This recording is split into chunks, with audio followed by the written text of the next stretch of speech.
8 फेरों का 8वां वचन। स्वाति ने इसी साल शहर के कॉलेज से पढ़ाई पूरी की है और अब उसके लिए जगह जगह से रिश्ते आने लगे हैं। स्वाति से ज़्यादा उसके रिश्तेदारों को उसकी शादी की चिंता है, इसीलिए जो भी स्वाति के घर आता वो किसी नए लड़के की खबर ज़रूर ले आता। अरे दीदी, ये फोटो देख के बताओ कैसा है। राहुल नाम है लड़के का, मेरी सहेली की बहन का बेटा है। अपनी स्वाति के साथ एकदम प्यारी जोड़ी लगेगी इसकी। ज़रा दिखाना, फोटो तो बढ़िया लग रहा है।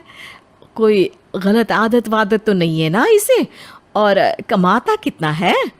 अरे कोई गलत आदत नहीं है दीदी, आप कहो तो एक मीटिंग करवा देती हूँ, फिर सब कुछ फाइनल कर लेना। हाँ हाँ, ये सही कह रही हो तुम।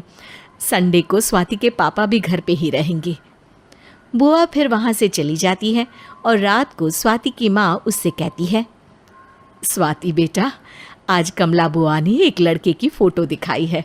संडे को वो लोग मिलने आ रहे हैं, तैयार हो ना तुम बेटा? अरे मम्मी, आप कहाँ कमला बुआ के चक्कर में आ जाती हो? अभी इतनी जल्दी कोई शादी वादी नहीं करनी है मुझे। अरे बेटा, अच्छा लड़का है, बुआ जानती है उसे अच्छे से। हाँ स्वाति बेटा, एक बार मिल तो लो, बाद में देखेंगे आगे क्या करना है। वैसे तो कमला रिश्ता लाई है तो मना करने का तो कोई सवाल ही नहीं उठता। संडे की सुबह होती है और कमला बुआ राहुल और उसके मम्मी पापा को लेकर स्वाति के घर आती है। अरे आइए आइए भाभी, इसे अपना ही घर समझिए। इनसे मिलिए, ये मेरे भैया और ये मेरी भाभी हैं। नमस्ते भाभी जी, ये है हमारा लड़का राहुल, सरकारी नौकरी की तैयारी कर रहा है ये। वैसे आपकी बेटी कहाँ है? अरे स्वाति बेटा, बाहर आ जाओ। वैसे कितनी पढ़ाई की है स्वाति ने? जी, पोस्ट ग्रेजुएट है हमारी बेटी साइंस में। ये सब तो ठीक है, पर घर संभालना जानती है या नहीं? हमें कौन सी इससे नौकरी करवानी है, नौकरी तो मेरा बेटा करेगा ही। पर मैंने इतनी पढ़ाई की है और आप चाहती हैं कि मैं घर पर ही बैठी रहूं? अरे स्वाति बेटा, ये बड़ों की बात में तुम कहाँ बोल पड़ी? हम सब देख लेंगे क्या करना है क्या नहीं। हम तो इसी बात में विश्वास करते हैं कि घर के लड़कियां घर में ही रहे तो ज़्यादा अच्छा रहता है। वरना भाई साहब, आप तो आजकल के हाल जानते ही हैं, कितनी घटनाएं होने लगी हैं औरतों के खिलाफ। स्वाति बेटा, रसोई का काम तो पूरा जानती हो ना? शादी के बाद तुम्हें ही संभालना है वो सब। अरे बहुत अच्छा खाना बनाती है ये, आप सब लोग इसकी तारीफ करते नहीं थकेंगे। लो भाई, हो गई मीटिंग, अब शादी की तारीख फाइनल कर लेते हैं, क्यों भैया? भाई, हम तो पंडित जी से चर्चा करने के बाद ही तारीख फाइनल करेंगे। सालों से हम उनकी बातें मानते हुए आ रहे हैं। लड़के वाले और कमला बुआ की बातें सुनकर स्वाति एकदम नाराज़ हो जाती है और उसे लगने लगता है कि शादी के बाद उसे घर पर ही बैठना पड़ेगा।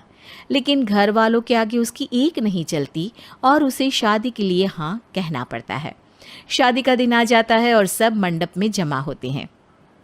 अब फेरों का समय हो गया है, अब कन्या अपने वर से 7 वचन मांगेगी। आप किसी धार्मिक आयोजन में जाएं तो मुझे भी ले जाएंगे। आप मेरे माता पिता का भी बराबरी से सम्मान करेंगे, हमेशा मेरा साथ निभाएंगे। आपको दोनों परिवार की जिम्मेदारियां बखूबी निभानी होगी। हर ज़रूरी बात में मेरी भी राय लेंगे। आप सभी गलत आदतों से दूर रहेंगे। आप मेरे अलावा किसी और औरत से कोई गलत संबंध नहीं बांधेंगे। ये 7 वचन पूरे हुए, वर क्या तुम्हें ये सारे वचन मंजूर है? जी हाँ पंडित जी, मैं सारे वचन अच्छी तरीके से निभाऊंगा। अरे वाह वाह, बढ़िया तरीके से सब काम संपन्न हो गया। तो इसी के साथ विवाह संपन्न हुआ और आज से ये दोनों पति पत्नी हुए। 1 मिनट पंडित जी, अभी एक वचन लेना बाकी है। अब कौन सा वचन है बेटा? मैं अब हमेशा के लिए किसी दूसरे घर में जाने वाली हूँ, तो पति के अलावा मैं अपने सास ससुर से भी एक वचन लेना चाहूँगी। अब कहो बेटी। मैं ये चाहती हूँ कि मुझ पर किसी बात की कोई पाबंदी नहीं लगाई जाएगी। मुझे सब कुछ करने की आज़ादी होगी और मैं भी विश्वास दिलाती हूँ कि मैं एक अच्छी बहू बन के दिखाऊंगी। स्वाति की बात सुनकर उसके सास ससुर एकदम चौंक जाते हैं और कुछ बोल नहीं पाते कि उतने में कमला बुआ बोल पड़ती है। अरे बेटा, ये भी कोई कहने की बात है? रानी बन के रहोगी तुम तो। वचन देने से पहले सोच लीजिए, क्योंकि शास्त्रों में वचन ना निभाने वालों के लिए नरक से भी बदतर सजा लिखी है। स्वाति की चालाकी से वहाँ मौजूद सब लोग प्रभावित हो जाते हैं और लोगों में बदनामी ना हो जाए, इस कारण स्वाति के सास ससुर को उसे वचन देना पड़ता है। अरे कैसी अपशकुन वाली बातें कर रहे हैं आप पंडित जी। हमें मंजूर है बेटा तुम्हारी शर्त। स्वाति अपनी समझदारी से अपनी बात अपने ससुराल वालों से मनवा लेती है और खुशी खुशी राहुल से शादी कर लेती है। अब से हर शादी में मैं खुद 8 वचन दिलवाऊंगा। ओम मंगलम मंगलम मंगलम।